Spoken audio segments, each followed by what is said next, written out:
Hello everyone. Today the paper that I'll be reviewing was titled Path Planning Algorithms in the Autonomous Driving System, a Comprehensive Review. It was a review of 275 papers written on the topic of autonomous driving systems, and 162 of those focused specifically on the complexity of path planning. So to start with some background information and motivation for the topic, this is highly related to safety and efficiency of vehicle travel. A study from Kent County Council in the UK found that human errors cause about 95% of car accidents. So if we had a safe and reliable way to automate that process, it would potentially result in a lot less accidents and less injuries to people. And then also with efficiency, we could bring down traffic if we were able to automate our route planning and potentially take other cars into mind. And reduce our trip length. I'm not going to go over the stages and the levels of autonomous driving systems in too much detail here because it's not the main focus of the paper, but they do get into good depth in it in the paper, so I wanted to touch on it. We have the different stages, including the sensors, which are used to gather data about the surroundings and the environment, the perception layer, which is used to analyze that data for object tracking, object detection. Localization is how you determine the vehicle's position in reference to the environment and where you are. Risk assessment is estimating risk and predicting actions of others, estimating if you were to take a certain action, what is the risk associated with that, especially dependent on other people around you. You have the path planning, which is what we'll be talking about for the most part, determining the shortest collision-free path to the desired destination. And you have the control, which is just how you actually physically move the car. So the levels of autonomous driving, you have level 0, which is a fully manual system. Level 1, you have basic assistance, some automated features. Level 2 is hands-off, but human interference will still probably be needed. Level 3, driving is automated, but you can interfere manually. Level 4, the entire trip is automated, including starting the car, routing, parking, everything. Level 5, trip is automated if very robustly, any conditions, any weather conditions, and there does not need to be a human present in the car. Again, the paper goes into a lot more detail about the different types of sensors that you can have and the different ways of doing all of these different challenges and features. But I'm just going to kind of touch on the key trade-offs that I noticed along the different layers. So with the sensors, you have trade-offs between depth perception, image resolution, event detection, and the operative range of different cameras and sensors. With perception, which is mostly done by neural networks, you have computation speed, memory consumption, 3D object detection, object tracking, whether different neural networks can do all of that. Localization and mapping, you have depth perception accuracy if it's dependent on landmarks or dependent on an internet connection, and you have computational time. And then with assessment, you have uncertainty of the result, and you have short observation time, so you don't have a lot of data to work with there. Okay, now onto the bulk of the report, which this report basically took a whole bunch of different path planning algorithms and summarized a bunch of them, put them into categories. So we're just going to kind of just go over all the different categories, how they are categorized, how they're described, and go over a few specific examples within each of those. So here we are starting with traditional techniques of path planning, and the first subcategory of that is graph-based methods. So that is kind of what you would probably think of. It just finds the shortest route between two nodes along a known network of paths or roads. We have Dijkstra and A are the most common techniques used here, most established techniques, I guess. So these algorithms give discontinuous jerky paths, so a lot of the focus is on hybridizing them with interpolation techniques to smoothen out that path. And they're best for discrete search spaces that can be graphically represented. So some of the adaptations of that A technique that is very common, we have APDWA, which stands for Dynamic Window Approach. A gets the global path, cardinal spline interpolation technique is applied to smooth that path, and then DWA provides obstacle avoidance features. And then we have the IAFC, which is the A algorithm modified to include fuel consumption data, and experimental results that use that showed outperforming regular A by 16.9% in terms of fuel consumption in high traffic situations. Next is sampling-based methods. So this is where you create connections by generating random paths over the C-space. Rapidly exploring random tree, or RRT, is the most common method used here, and it incrementally builds paths between the source and the destination using random tree-like branches branching out from the source and towards the destination. It is a probabilistically complete method, which means that if there is a potential path between the source and the destination, it will find it eventually.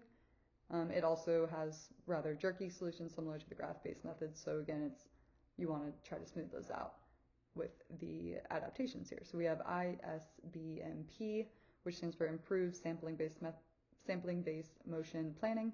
The algorithm selects the most strategically necessary sample nodes only to generate a path, so it kind of just optimizes that solution.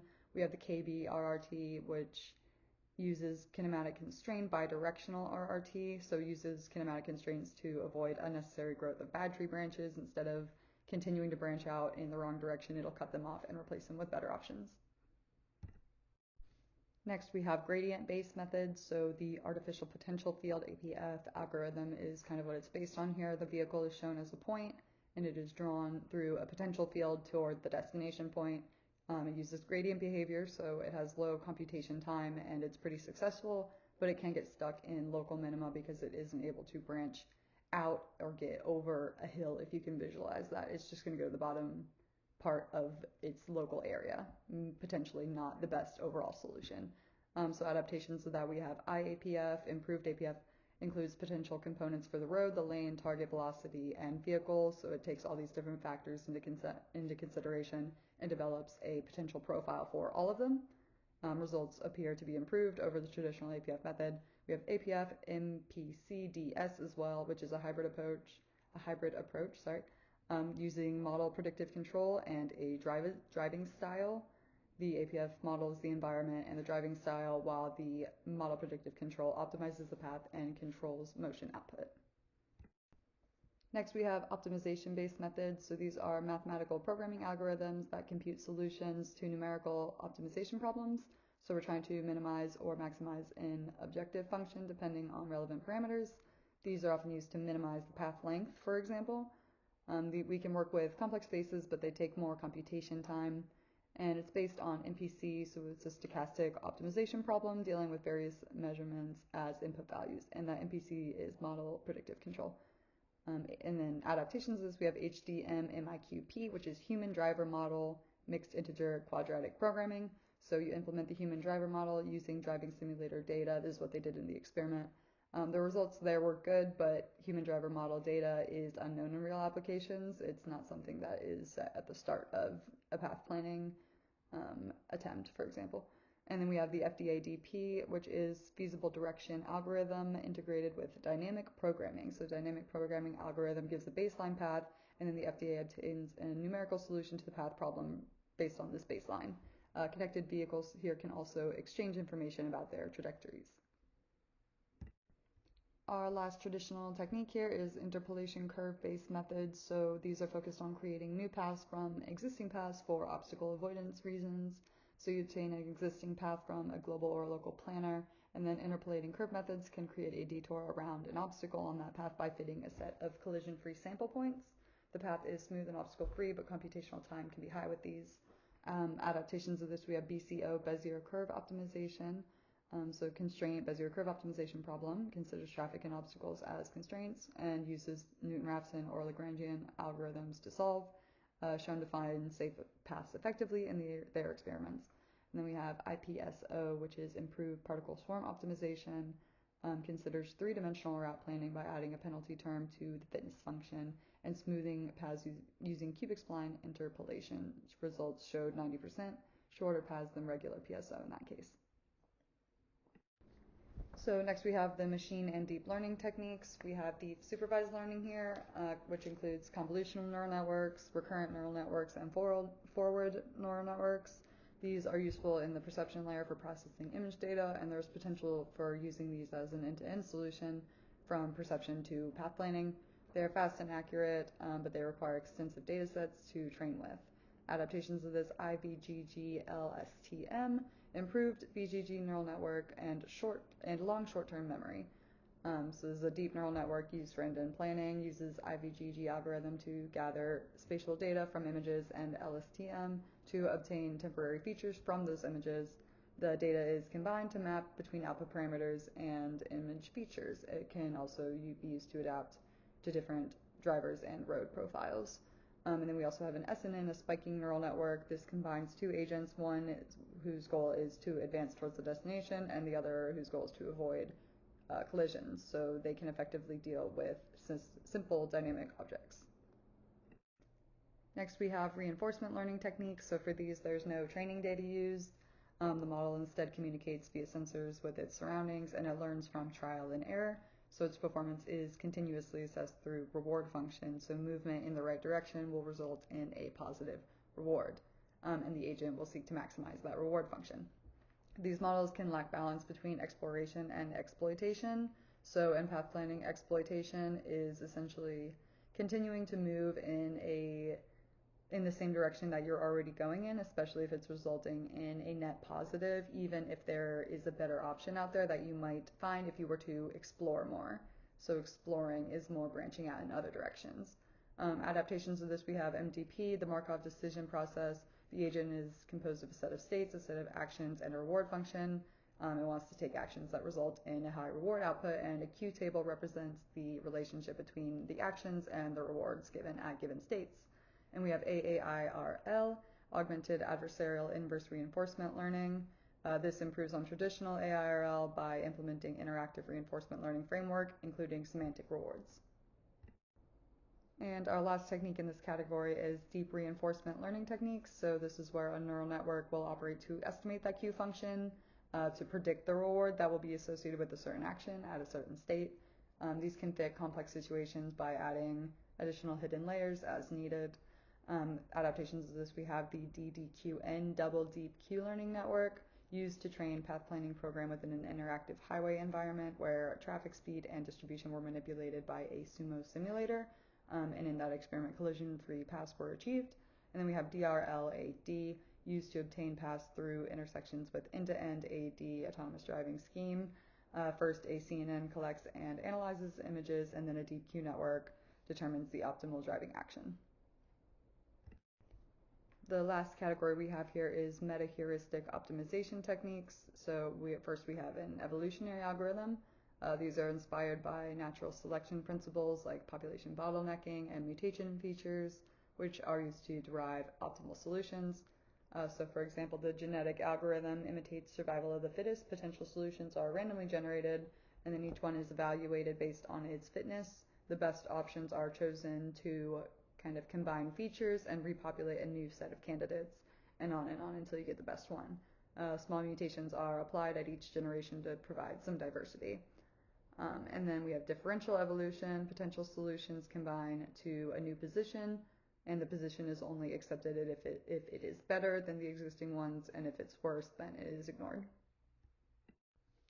Next, we have trajectory-based algorithms. These focus on updating existing potential solutions by examining similar candidates for more ideal features. So for simulated annealing, we have a randomly generated path, modify it, and then the modifications are accepted if they are better or if they are worse with a gradually decreasing probability. So as time goes on, less variations are accepted, and the path will converge to an optimal solution.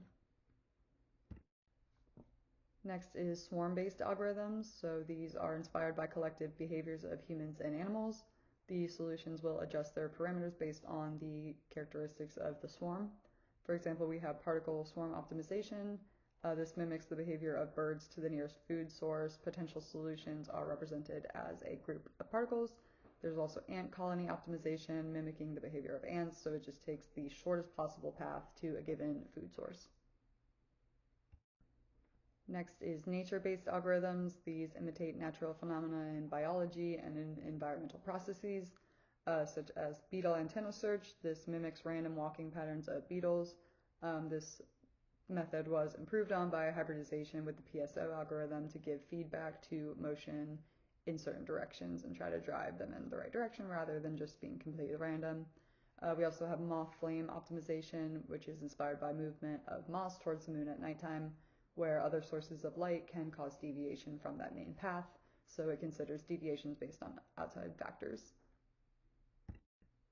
Finally, I wanted to end here with one of the graphs from the report that I thought was interesting. It shows the evolution of popularity of different algorithms over time. So you can see that in 2022, the most popular one was sampling-based, followed by RL-based, interpolation-based, and meta-heuristic-based.